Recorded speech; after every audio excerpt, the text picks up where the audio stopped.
Olá, queridos irmãos e irmãs, que a graça e a paz de Cristo Jesus esteja sobre a vida de cada um de vocês. Serão todos bem-vindos a mais um culto de celebração da Igreja Presbiteriana Independente de Votuporanga. Nós nos alegramos em poder entrar na sua casa, mesmo que de forma virtual, para que juntos nós possamos prestar o nosso culto ao Senhor. Que desde já Deus venha nos envolver, nos dirigir e nos dar um culto profundamente abençoado. Minha oração desde já é que Deus possa falar poderosamente ao seu coração através das leituras, dos louvores e também da proclamação da palavra do Senhor. Nós queremos iniciar esse culto lendo o texto de Apocalipse, capítulo 5, do versículo 9 ao versículo 13. Diz assim a palavra do Senhor: E entoava um novo cântico, dizendo: Digno és de tomar o livro e de abrir-lhe os selos, porque foste morto e com o teu sangue compraste para Deus os que procedem de toda tribo, língua, povo e nação, e para o nosso Deus os constituíste reino e sacerdotes, e reinarão sobre a terra. Vi e ouvi uma voz de muitos anjos ao redor do trono, dos seres viventes e dos anciãos, cujo número era de milhões e milhares de milhares, proclamando em grande voz: Digno é o Cordeiro que foi morto, de receber o poder e riqueza e sabedoria e força, e honra e glória e louvor. Então ouvi que toda criatura que há no céu e sobre a terra, debaixo da terra e sobre o mar, e tudo que neles há, estava dizendo: Aquele que está sentado no trono e ao Cordeiro, seja o louvor e a honra e a glória e o domínio pelos séculos dos séculos. Amém. Nós iremos cantar nesse momento o hino Ajuntamento, número 9 do Cantai Todos os Povos, e logo na sequência nós seremos conduzidos numa oração de adoração que será feita pela nossa irmã Silvana.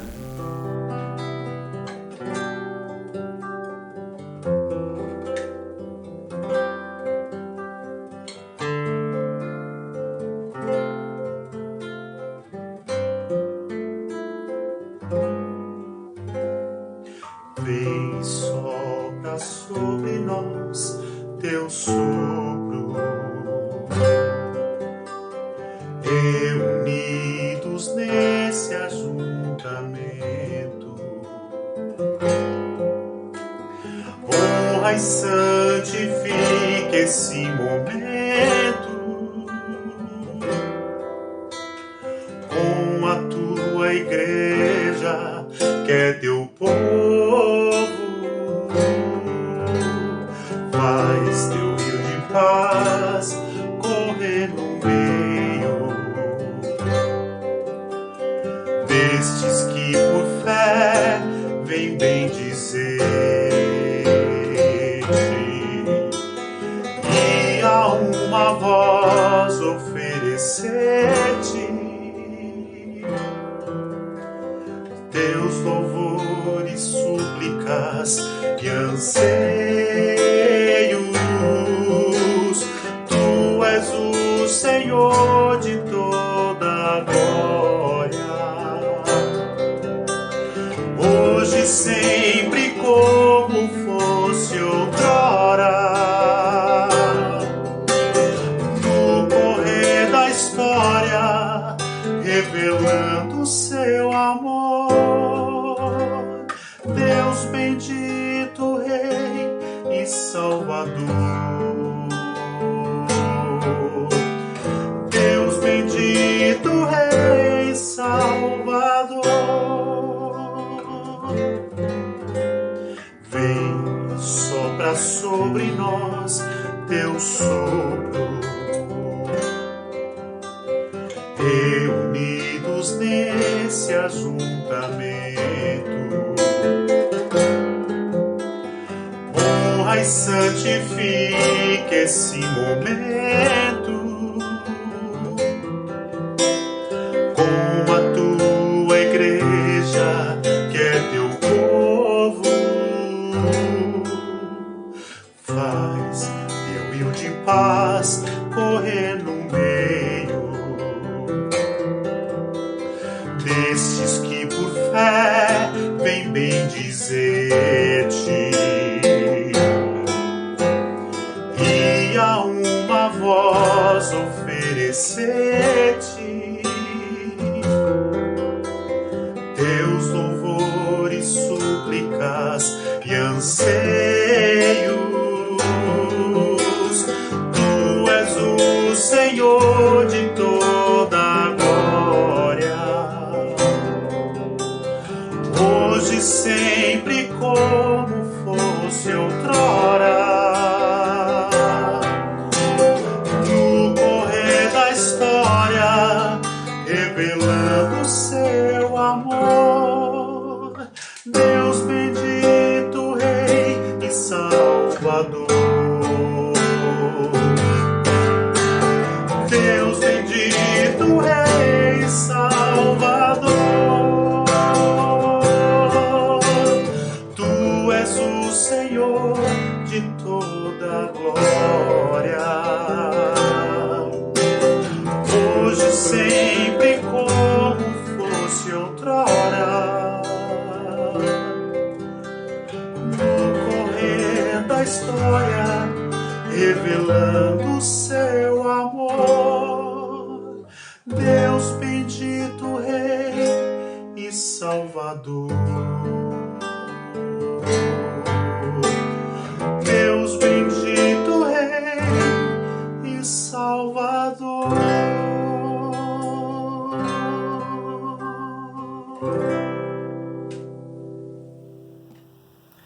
Oremos. Senhor nosso Deus e nosso Pai amado, nós te agradecemos, ó Deus, por mais um dia de vida que o Senhor nos concedeu, ó Pai. Te agradecemos, ó Deus, pelo ar que respiramos, Senhor.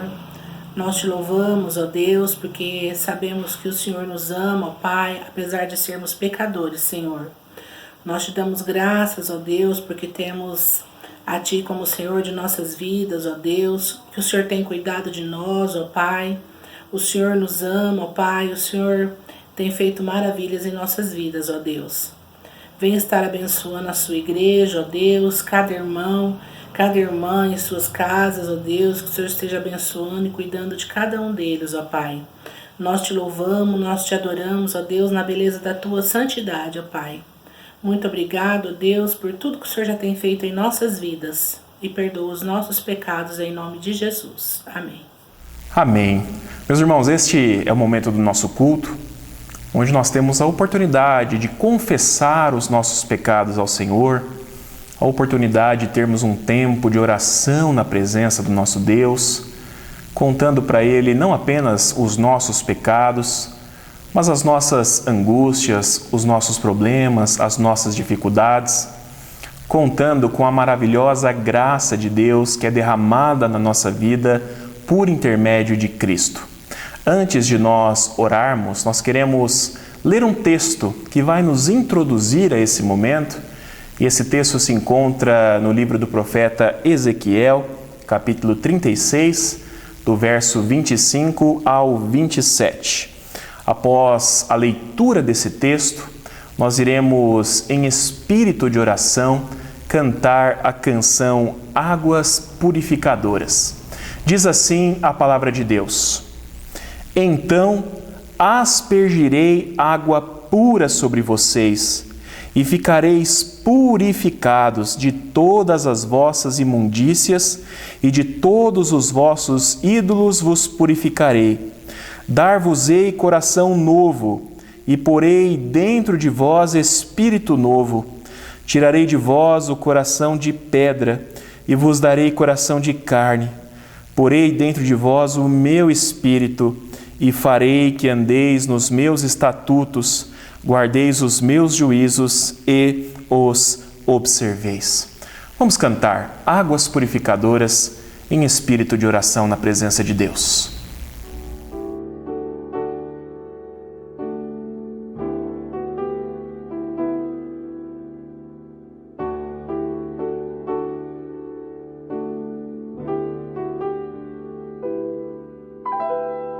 Existe o Rei, o Senhor.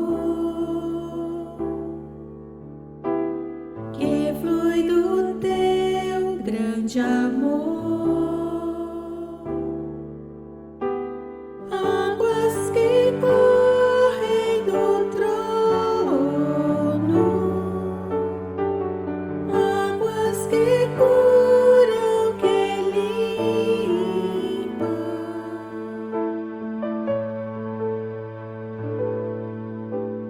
Por onde o rio passar, tudo vai transformar, pois leva a vida do próprio Deus. Este rio está neste lugar.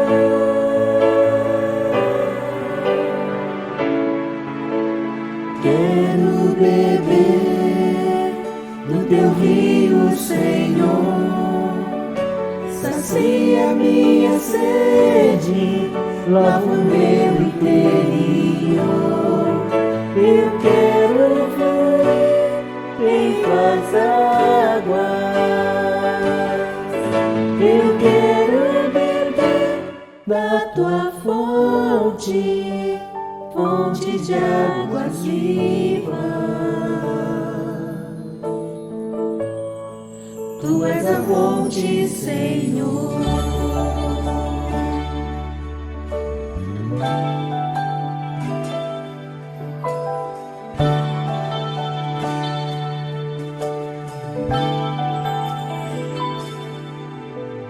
Existe um rio, Senhor, que flui do teu grande amor. Águas que correm no trono, águas que curam, que limpam. Por onde ele passar, por onde o rio passar, tudo vai transformar, pois leva a vida do próprio Deus. Este rio está neste lugar.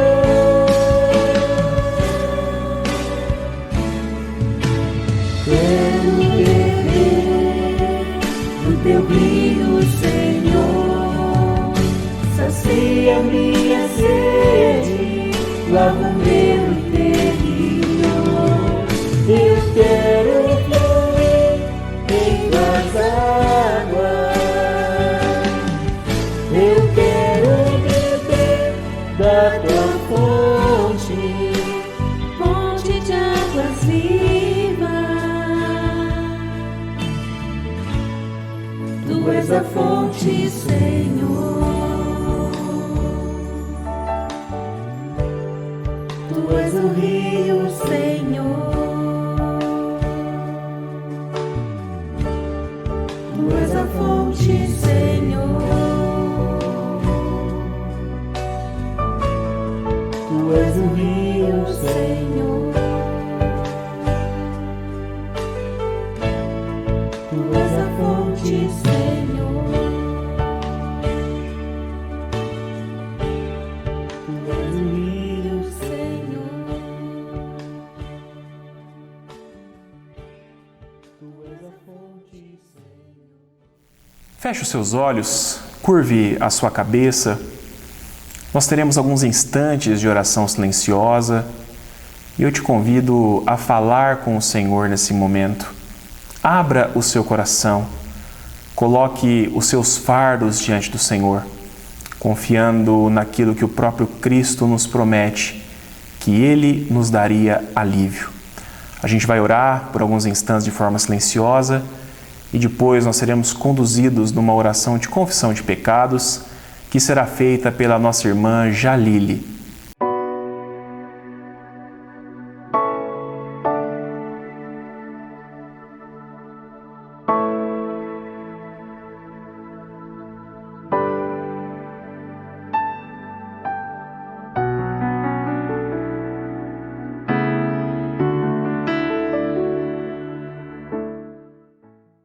Oremos.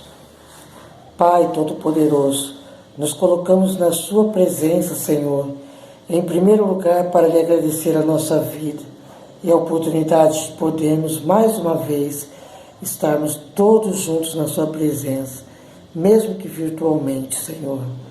E agora, Deus, queremos te pedir perdão pelos nossos pecados, aqueles pecados em que às vezes nem percebemos que o cometemos, Senhor. Pecados cometidos contra algum irmão, pecados cometidos contra Ti, ó Pai, ou mesmo contra o próximo. Em 1 João 9, diz que se confessarmos os nossos pecados, o Senhor é fiel e justo para nos perdoar e nos purificar de toda injustiça. Por isso, quando confessamos nossos pecados, reconhecemos nossos erros e pedimos perdão a Ti, ó Deus. E o Senhor, com sua infinita bondade e misericórdia, perdoa quem confessa seus pecados. É por isso, ó Pai, que agora eu te peço que esteja perdoando os pecados de Tua igreja, Senhor. E é em nome de Jesus que eu te peço e te agradeço. Amém, Senhor. Amém, Senhor. A palavra de Deus em Romanos capítulo 5, versos 8 e 9 nos diz assim: Mas Deus prova o seu próprio amor para conosco, pelo fato de ter Cristo morrido por nós, sendo nós ainda pecadores. Logo, muito mais agora, sendo justificados pelo seu sangue, seremos por ele salvos da ira. Em nome de Jesus, eu vos declaro que estamos perdoados. Perdoados, meus irmãos, cheios da paz e da alegria que o Espírito Santo produz no nosso interior, eu quero te convidar nesta hora para que com bastante alegria você possa se unir a nós para louvar e exaltar o nome do Senhor através destas canções.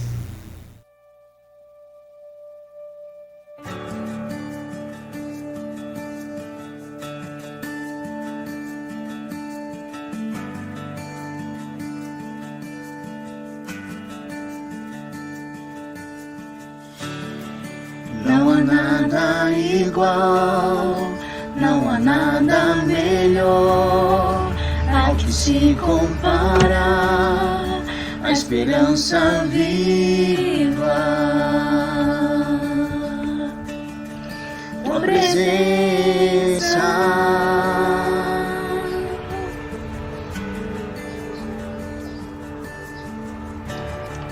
eu provei e vi o mais doce amor que liberta o meu ser e a vergonha desfaz.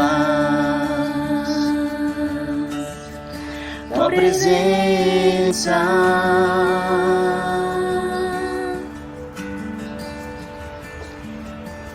Santo Espírito, és bem-vindo aqui. Vem inundar, encher esse lugar. É o desejo do meu coração. Sermos inundados por tua glória, Senhor.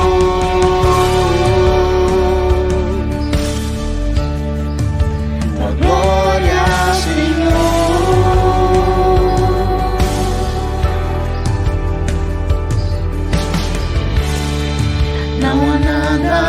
igual, não há nada melhor a que se compara a esperança viva. Tua presença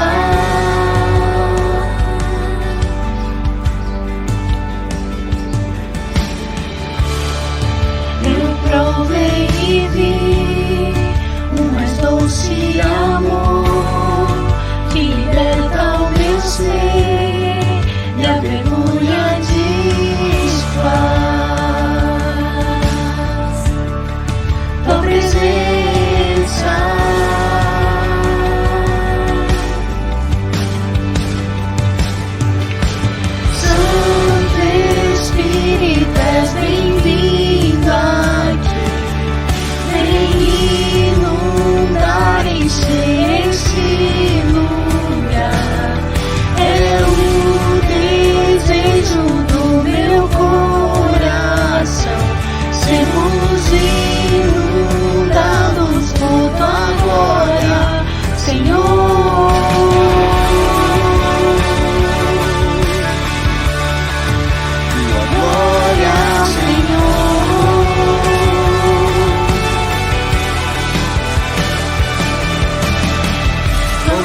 provar o quão real é tua presença.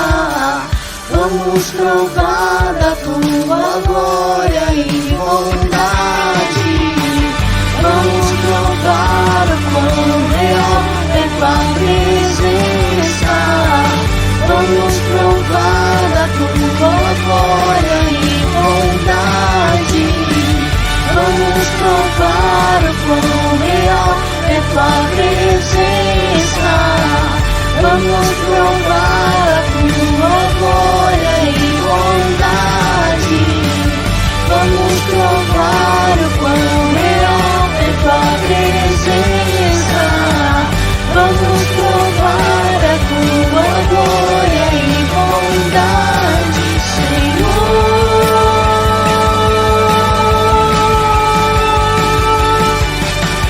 Santo Espírito, és bem-vindo aqui.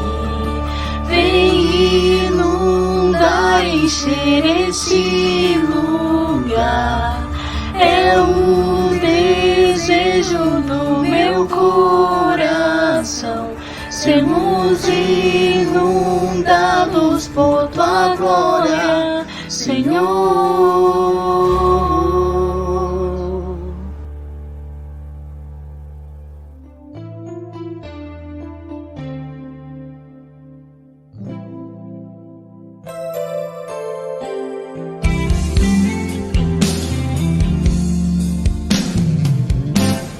Quero subir ao Monte Santo de Sião e entoar um novo cântico ao meu Deus.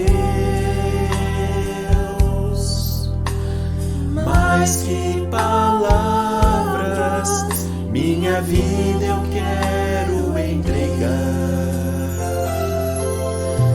Purifica o meu coração para entrar em tua presença. Contemplar tua grandeza. Quero subir ao Monte Santo de Sião e entoar um novo cântico ao meu Deus. Mais que palavras, mais que palavras, minha vida eu quero entregar. Purifica o meu coração para entrar em tua presença. Contemplar tua grandeza. Te adoro, Senhor, em espírito e em verdade. Me prostro aos teus pés na beleza da santidade. Te dou meu louvor, que seja um cheiro suave e um som agradável a ti, pois digno és. Te adoro, Senhor, em espírito e em verdade. Eu me prostro aos teus pés na beleza da santidade. Te dou meu louvor, que seja um cheiro suave e um som agradável a ti, pois digno és.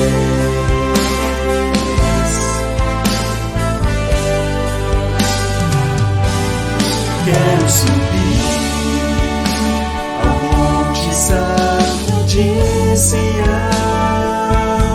e entoar um novo cântico ao meu Deus. Mais que palavras, mais que palavras, minha vida eu quero entregar. Purifica o meu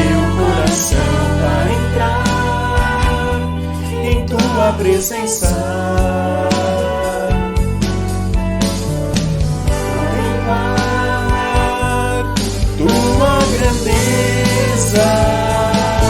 Te adoro, Senhor, em espírito e em verdade.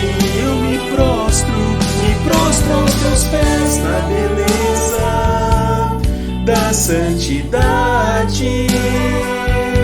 Te dou meu louvor, que seja um cheiro suave e um som agradável a ti, pois digno és. Te adoro, Senhor, em espírito e em verdade.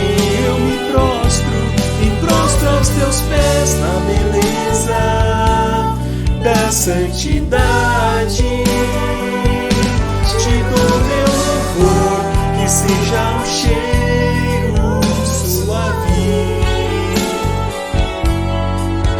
e um som agradável a ti, pois digno és. Te dou meu louvor, que seja um cheiro suave e um som agradável a ti, pois digno és. Te dou meu louvor, que seja um cheiro suave e um som agradável a ti, pois digno és.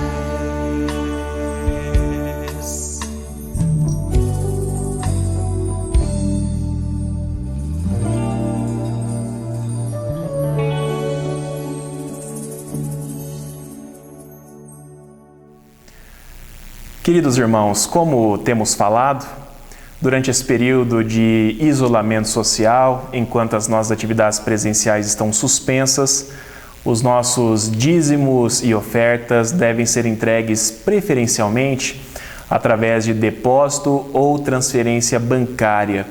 Para aqueles que têm dificuldade em fazer dessa forma, em casos de exceção, nós disponibilizamos também a possibilidade do presbítero Paulo passar na sua casa rapidamente para fazer a coleta. Caso você precise que o Paulo passe na sua casa durante a semana, entre em contato com ele e faça o seu agendamento. Meus irmãos, nós iremos cantar nesse momento mais um louvor ao Senhor e enquanto cantamos de forma simbólica, nós entregaremos os nossos dízimos e ofertas a Deus. Na sequência, nós seremos conduzidos numa oração de consagração que será feita pelo nosso irmão Diácono Júnior.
Palavras de amor e esperança sem fim vão sentir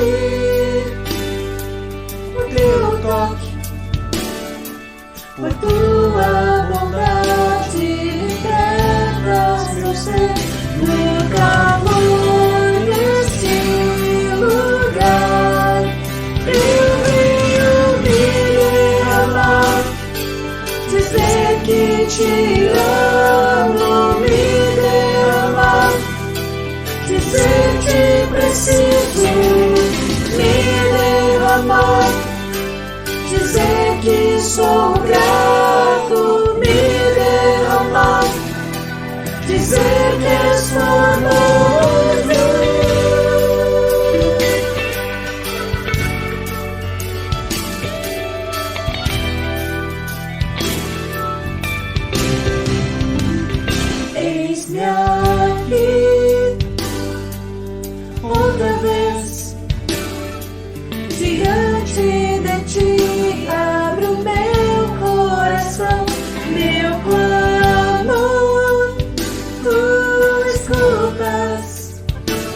preciso me derramar, dizer que sou grato, me derramar, dizer que és famoso.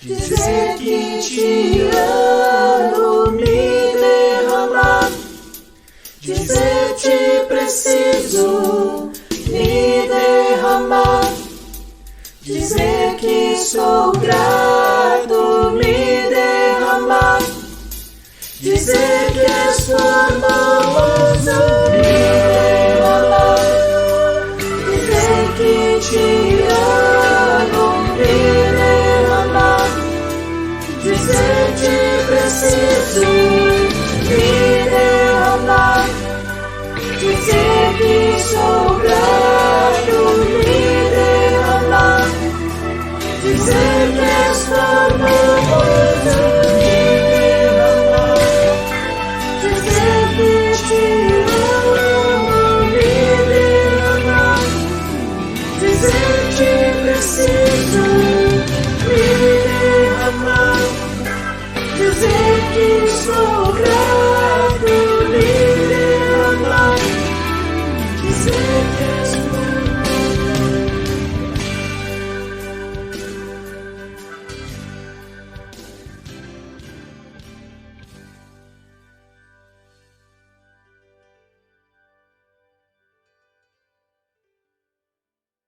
Oremos, irmãos. Senhor, meu Deus e meu Pai, muito obrigado, Senhor, por mais esse dia. Obrigado pela oportunidade de estar buscando a Ti, Pai. Obrigado, Senhor, pelos dízimos, pelas ofertas, Pai. Obrigado pelos alimentos, Pai. Obrigado por tudo que o Senhor tem feito nas nossas vidas, Pai. Abençoa, Senhor, cada um, Pai, que pôde contribuir com a Tua obra, Pai. Que o Senhor esteja abençoando os alimentos, Pai, para a honra e glória do Teu nome, Pai. Que o Senhor possa estar usando ele, Pai, para levar as pessoas que estão precisando, Pai. É o que te peço e agradeço, em nome de Jesus. Amém. Queridos irmãos, este é o momento da proclamação da palavra do Senhor e o texto que nos servirá de base para a reflexão que nós faremos essa noite encontra-se no livro do profeta Isaías, capítulo 5, do verso 1 até o verso 7. O texto será projetado na tela e eu te convido a acompanhar a leitura junto comigo. Diz assim a palavra de Deus: Agora cantarei ao meu amado o cântico do meu amado a respeito da sua vinha. O meu amado teve uma vinha num outeiro fertilíssimo, sachou-a, limpou-a das pedras e a plantou de vides escolhidas. Edificou no meio dela uma torre e também abriu um lagar. Ele esperava que desse uvas boas, mas deu uvas bravas. Agora, pois, ó moradores de Jerusalém e homens de Judá, julgai, vos peço, entre mim e a minha vinha. Que mais se podia fazer ainda à minha vinha que eu lhe não tenha feito?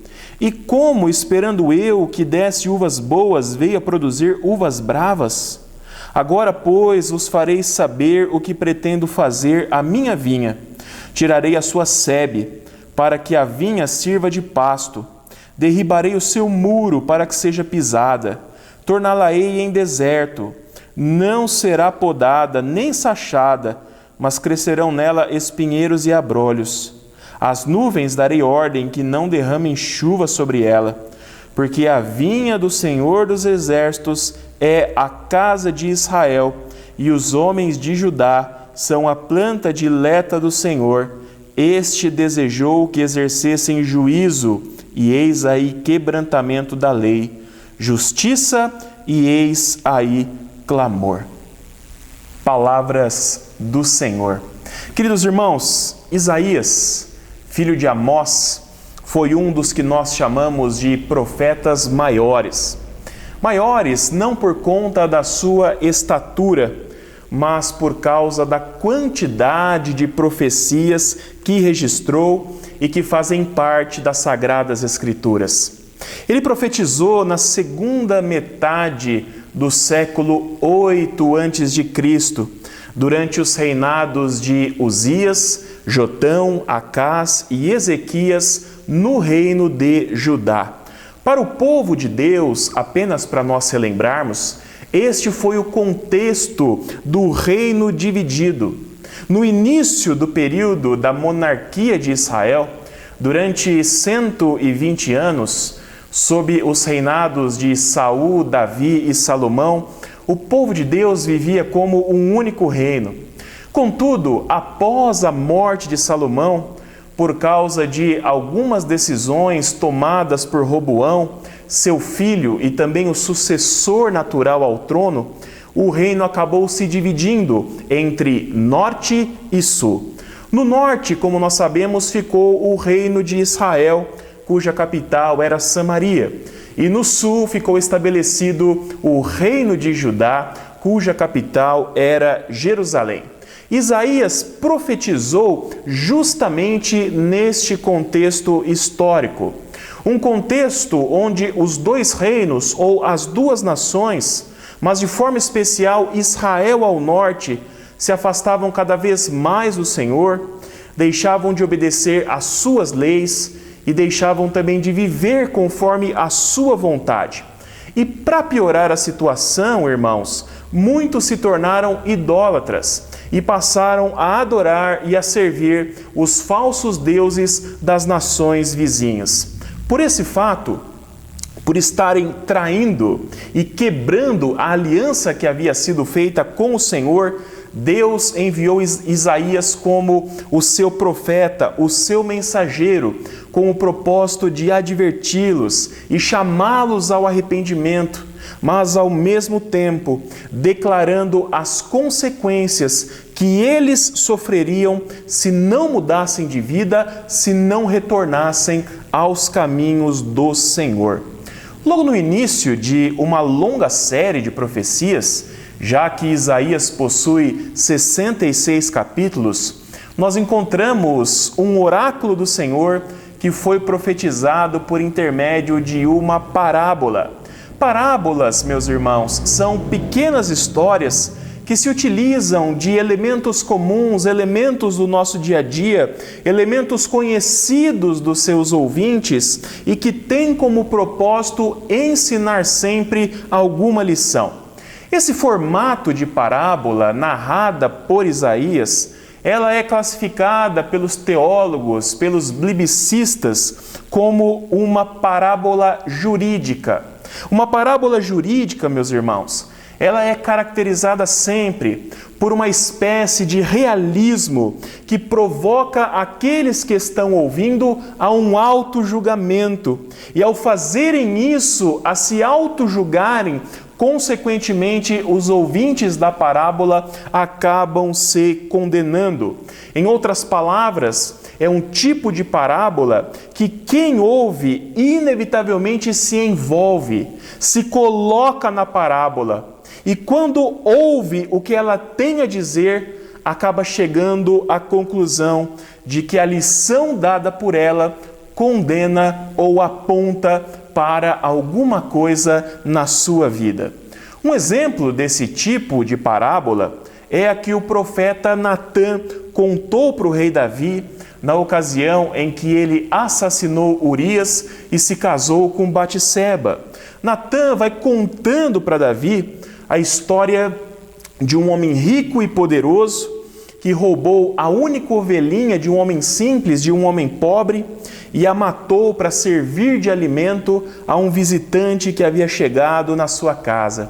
Ao ouvir isso, meus irmãos, quando Davi se coloca naquela situação, se coloca na parábola e mostra toda a sua fúria por causa da injustiça cometida e emite o seu juízo, aí o profeta Natã revela a aplicação ou o ensino da parábola, dizendo para ele: tu és este homem. E o conteúdo dessa parábola jurídica contada por Isaías é o seguinte: ele começa logo no versículo 1, nos contando que o seu amado teve uma vinha num outeiro fertilíssimo. Esse amado citado no texto faz referência a um amigo próximo, a alguém que ele conhecia e que ele amava. Em outras traduções bíblicas, ao invés da palavra amado, nós encontramos a palavra amigo. E segundo Isaías, este amado tinha uma vinha, tinha uma plantação de uvas, e que esta plantação de uvas havia sido feita num outeiro ou numa colina. Aqui, meus irmãos, já existe um detalhe interessante: o local escolhido. Já foi cientificamente comprovado que o melhor lugar para o cultivo das uvas são as colinas ou as regiões montanhosas. No mundo, a maioria dos melhores vinhos são produzidos com uvas plantadas em regiões montanhosas. Além disso, Isaías vai dizer que este outeiro era fertilíssimo, muito fértil, muito produtivo. Isso, meus irmãos, apontava para o fato de que ali, além da certeza de que o que fosse plantado nasceria, havia a certeza, pela fertilidade do local, que seria da melhor qualidade possível tudo o que nascesse naquele lugar.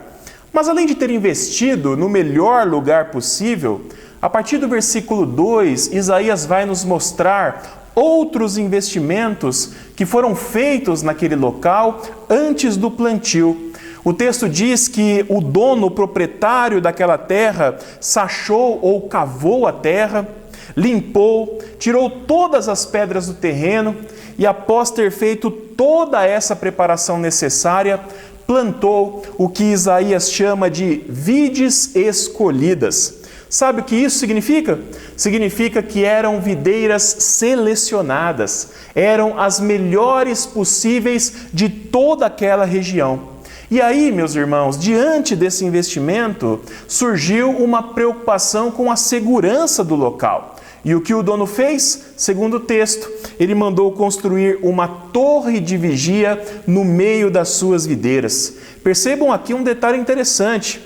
Ele não mandou construir uma guaritinha qualquer de segurança, um abrigo para que um vigia pudesse ficar durante a madrugada. Ele mandou construir uma torre de vigia. Por fim, Isaías nos mostra o último investimento que foi feito, um lagar. Um lagar, para você que não sabe, era um tanque de prensar uvas para a produção do vinho. Isso nos mostra, meus irmãos, que aquele dono das terras não poupou no investimento feito. Ele providenciou toda a estrutura para que ali fossem produzidas as melhores uvas e também os melhores vinhos. Aqui, até esse momento da nossa mensagem, eu gostaria que você gravasse a seguinte informação: o dono da vinha deu o melhor de si, investiu pesado. Tudo o que ele fez, absolutamente tudo o que ele fez, tudo que ele providenciou foi da melhor qualidade possível. Diante de tudo o que havia feito, o que é que aquele dono esperava colher?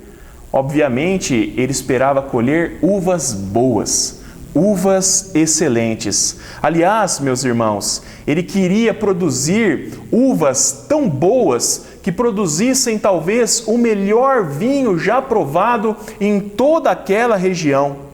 Mas o que foi que aquela vinha produziu para ele? Uvas bravas. Você já viu uma uva brava? Quem lê essa informação aqui em Isaías, quem lê esse texto pela primeira vez, talvez deva ficar um pouco confuso com essa expressão. Afinal de contas, o que é uma uva brava?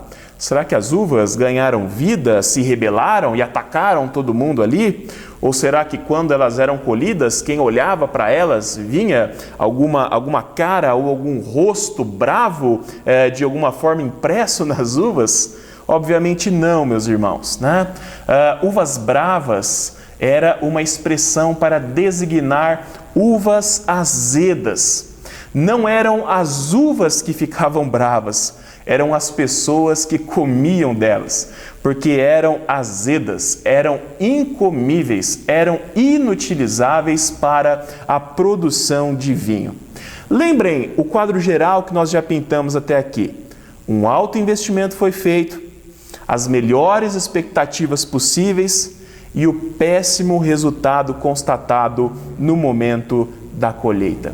Na continuidade do texto, a partir do versículo de número 3, vocês perceberão de forma mais clara aquele elemento da parábola jurídica que eu expliquei para vocês agora há pouco. Percebam o que o dono da vinha fala nesse versículo. Agora, pois, ó moradores de Jerusalém e homens de Judá, julgai, vos peço, entre mim e a minha vinha. Perceberam o elemento? Isaías chama seus ouvintes para dentro da parábola e os convida, irmãos, a tomar o martelo de juiz na mão e decidir qual era o melhor veredito para aquela situação. No verso 4, o dono da vinha argumenta com esses ouvintes, dizendo o seguinte: que mais se podia fazer ainda à minha vinha que eu lhe não tenha feito? E como esperando eu que desse uvas boas, veio a produzir uvas azedas? Que mais podia fazer eu à minha vinha que eu lhe não tenha feito? Será que essa frase, meu irmão, minha irmã, faz algum sentido para a sua vida? Faz algum sentido para a sua história? Quantos projetos e sonhos que você teve um dia que não deram certo e você não repetiu essa mesma frase? O que mais eu poderia ter feito? Ou será que eu fiz realmente tudo o que eu poderia fazer? Tudo o que estava ao meu alcance? O dono da vinha se questiona: eu fiz o melhor que pude. Eu fiz da melhor forma possível. Eu fiz tudo o que achava que era necessário. Que mais eu poderia ter feito? Aí, na continuidade da parábola, Isaías nos mostra que a frustração e a desilusão daquele homem foram tão fortes que o levaram a tomar uma decisão drástica sobre o destino daquela vinha. Versículos 5 e 6. Agora, pois, vos farei saber o que pretendo fazer à minha vinha. Tirarei a sua sebe para que a vinha sirva de pasto. Derribarei o seu muro para que seja pisada. Torná-la-ei em deserto. Não será podada, nem sachada, mas crescerão nela espinheiros e abrolhos. Às nuvens darei ordem que não derramem chuva sobre ela. Em outras palavras, o que o dono da vinha diz é: ela não me serve mais. E por não me servir mais, por não ser aquilo que eu esperava, eu irei abandoná-la. Eu vou tirar a cerca que a circunda, para que os animais entrem e façam dela um pasto. Vou derrubar os muros para que qualquer um entre na propriedade.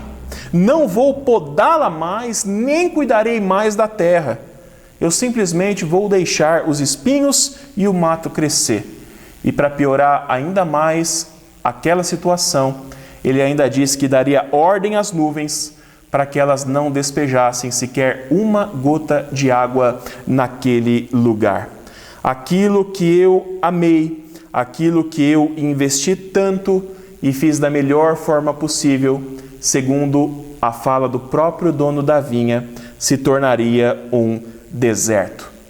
Como essa, meus irmãos, é uma parábola jurídica, muito provavelmente a intenção do profeta Isaías é que, ao ouvirem essas palavras, as pessoas dissessem: eu concordo com essa decisão.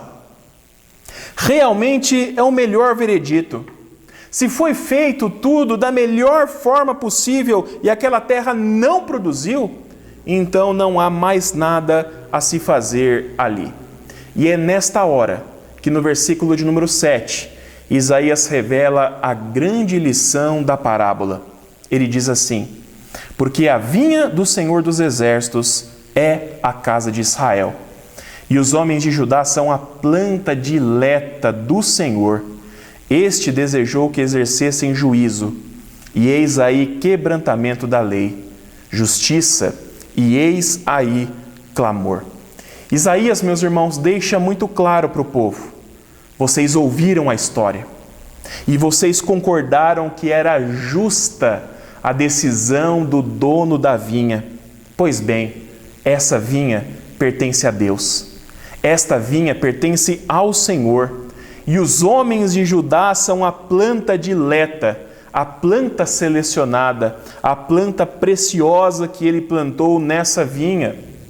O propósito de Deus para o seu povo, o povo que ele cuidou e o povo que ele criou e direcionou e sustentou sempre da melhor forma possível, era que eles andassem nos seus caminhos, segundo os seus juízos, segundo os seus estatutos. Mas ao invés disso, o povo continuamente quebrava a lei do Senhor e ofendia a sua glória. Deus, meus irmãos, esperava que houvesse justiça entre eles, mas ao invés disso, ouvia o clamor, ouvia os gritos de angústia daqueles que estavam sendo oprimidos. Deus esperava colher doçura da vida do seu povo, mas ao invés disso, ele só encontrou amargura.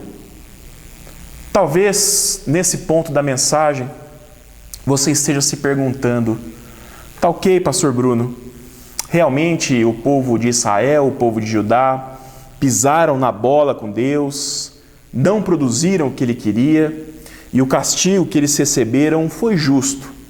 Mas, pastor Bruno, como é que isso se aplica à minha vida? Como é que isto se aplica à minha realidade? Eu quero finalizar esse sermão mostrando como nós podemos ver a nossa própria vida por intermédio dessa história. Em primeiro lugar, meus irmãos, eu gostaria de traçar um paralelo entre a criação da humanidade e a construção daquela vinha. Pensem comigo. Da mesma forma como Deus construiu a vinha com tudo aquilo que ele tinha de melhor, o mesmo ele fez com o homem e com a mulher quando os criou. A humanidade, no relato da criação, é a cereja do bolo. Deus havia criado o céu e a terra e os mares, as estrelas, os planetas, criado a natureza, cada planta, cada animal. E Deus, meus irmãos, ao contemplar tudo aquilo que havia criado, chegou à conclusão de que tudo havia ficado muito bom. Mas eu creio que na criação da humanidade, Deus deu o seu melhor. E eu entendo desta forma porque, diferente de outras coisas criadas, Deus criou a humanidade à sua imagem e à sua semelhança. Aquilo que seria criado era tão, mas tão importante para Deus, que o Senhor imprimiu no homem e na mulher a sua própria imagem. E diante de tudo aquilo que Deus fez com tanto esmero, com tanto cuidado, com tanta perfeição, o Senhor esperava colher frutos doces da humanidade. O Senhor esperava se agradar através da vida da sua criação. Esperava que eles cumprissem o seu propósito de ser uma fonte de glória a Ele através da sua existência. Só que teve um problema. O homem e a mulher pecaram. E por causa do pecado, aquilo que deveria ser uma fonte de doçura e prazer para Deus se transformou em algo amargo. Em algo tão amargo que Deus já não podia manter o vínculo relacional que existia entre ele e a humanidade antes do pecado entrar na história. E por causa disto, nesse momento, Deus se afasta da humanidade. Usando as imagens da parábola, Deus tira as cercas de proteção. Deus derruba os muros e os entrega aos desejos pecaminosos do seu coração. A realidade, meus irmãos, de todos aqueles que vivem uma vida dominada pelo pecado, conforme o apóstolo Paulo nos mostra em Romanos 3, é esta. É a realidade de alguém completamente afastado de Deus, de alguém cuja vida espiritual é parecida à situação daquela vinha quando ela foi abandonada pelo seu dono. Um lugar, meus irmãos, que pela falta da presença de Deus acaba se tornando um deserto, acaba se tornando um lugar morto. E nós sabemos que nós somos sim merecedores desse juízo de Deus, que nós somos merecedores que Deus nos abandone, assim como Ele abandonaria aquela vinha da parábola. Mas o Senhor não fez isto, pelo contrário, para transformar a nossa realidade, Ele fez um investimento ainda maior, um investimento por um preço incalculável. Ele entregou a vida do seu único filho para que a nossa vinha fosse restaurada, para que as cercas e os muros fossem construídos, para que a terra fosse cuidada e para que as melhores sementes fossem lançadas. E tudo isso, meus irmãos, para que o dono da vinha pudesse voltar e permanecer ali. Tudo isso para que a vinha pudesse finalmente dar os frutos que Deus tanto esperava. No Evangelho de João, capítulo 15, versículo 1, o Senhor Jesus nos diz assim: Eu sou a videira verdadeira e meu Pai é o agricultor. Meus irmãos, Deus nos amou tanto, mas tanto, que Ele não nos leva até a videira, mas Ele traz esta videira verdadeira para a nossa vida, para o nosso coração. E é só com essa videira habitando em nós, dominando toda a nossa vida, sentando no trono do nosso coração, que nós somos capazes de produzir as uvas doces que o nosso Deus tanto deseja. O fato, irmãos, é que somente em Jesus a nossa vida e aquilo que produzimos nela se torna doce para Deus. Diante disso, é importante a gente fazer uma pergunta essa noite para a nossa reflexão. Qual o sabor que a minha vida tem para Deus? Qual o sabor que a minha vida tem para Deus? Deus tem encontrado em mim a doçura que Ele deseja, ou Deus tem encontrado em mim algo amargo e que o desagrada profundamente? Qual é a qualidade dos frutos que você tem produzido para o reino de Deus? Será que Deus, meus irmãos, ao sentir, ao experimentar a minha vida, tem sentido prazer, tem sentido alegria em mim? Ou a minha vida tem sido tão amarga na boca do Senhor que eu estou correndo o risco de ser cuspido fora? Nós não podemos e nós nunca poderemos pagar ou retribuir ao Senhor por tudo aquilo que Ele fez por nós. Tanto, meus irmãos, que nós recebemos essa obra da salvação na nossa vida de graça, pela graça. Mas a Bíblia nos ensina que todos nós que fomos salvos por Cristo, que fomos abraçados por essa graça, devemos viver de modo digno da nossa vocação. O que isso significa? Significa que eu preciso investir tudo de mim, tudo que eu tenho, no meu relacionamento, na minha vida com Deus, no cumprimento da sua vontade, para que o Senhor possa sentir na minha vida toda a doçura que o seu Filho conquistou por mim na cruz do Calvário. Frutos doces só são produzidos quando nós permanecemos em Jesus.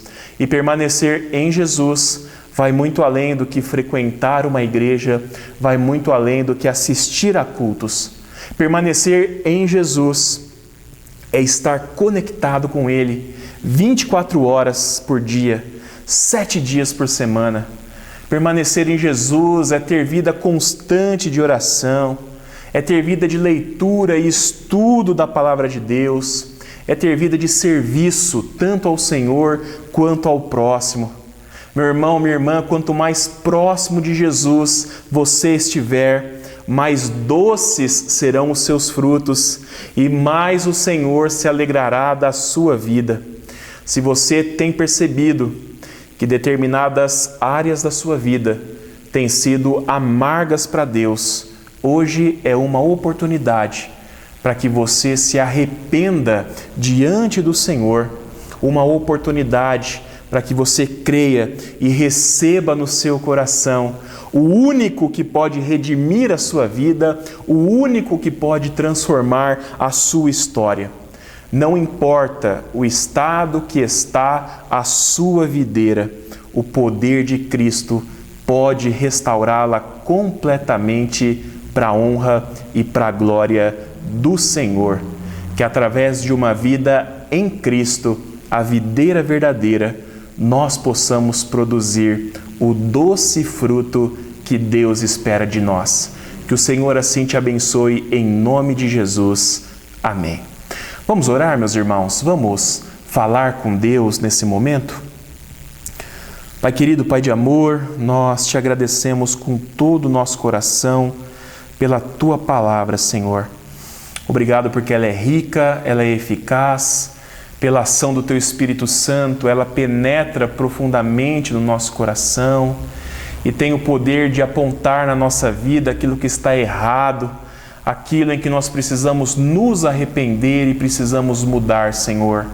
Pai, obrigado, querido Deus, porque um dia o Senhor enviou Jesus Cristo, a verdadeira vida, para fazer parte da nossa vida, Senhor.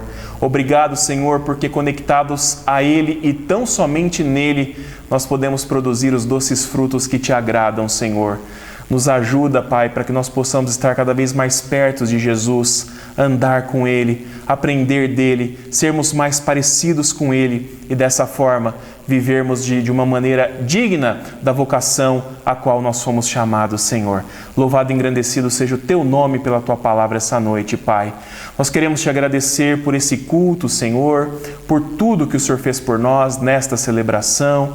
Pai, que Ele possa subir ao céu como um aroma suave e que Ele seja doce ao Senhor essa noite e que o Senhor possa se agradar da nossa vida e receber o nosso culto, receber a nossa gratidão, Senhor.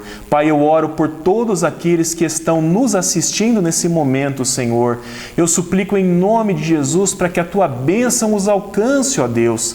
O Senhor conhece o coração de cada um deles, o Senhor sabe das suas necessidades, Senhor. Pai querido, derrama da Tua graça, derrama da Tua paz, derrama do Teu cuidado sobre a vida de cada um desses irmãos, de cada uma dessas famílias, Senhor, que nesse tempo tão difícil que nós temos vivido com essa pandemia, Pai, que o Senhor possa continuar diariamente nos dando tudo aquilo que nós precisamos para viver.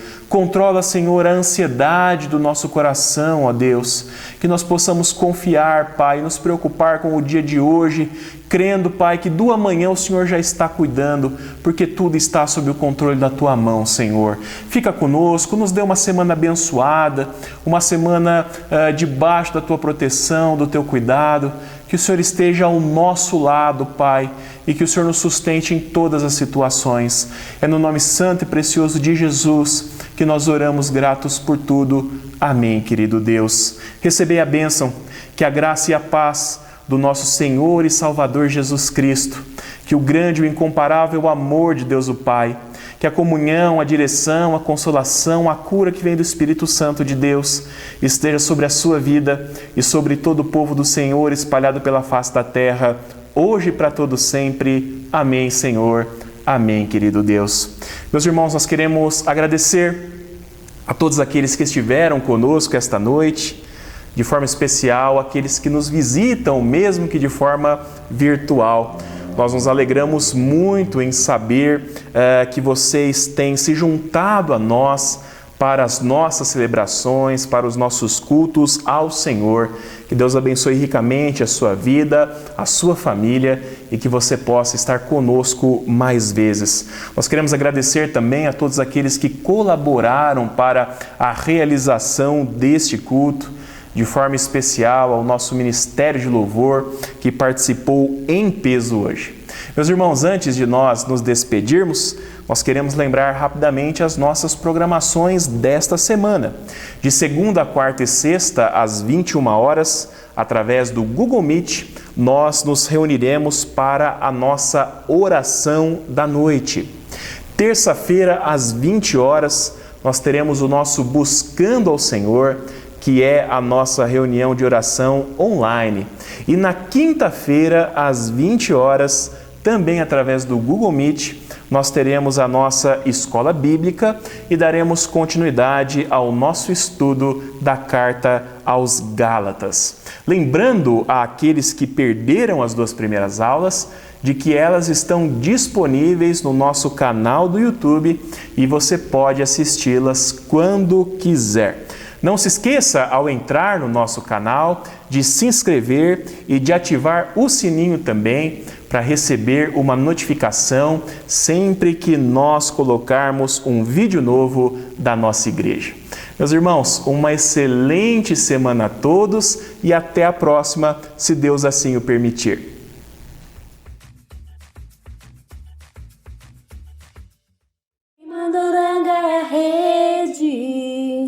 Quem mandou você parar? Volte para o mar alto, no lugar da tua vergonha eu vou te honrar. Olá, meus irmãos, meu nome é Mariana, eu vim deixar um versículo para vocês, tá? O Senhor é a minha força e o meu cântico, porque Ele me salvou. Salmos 118, 14. Um beijo, tô com saudade.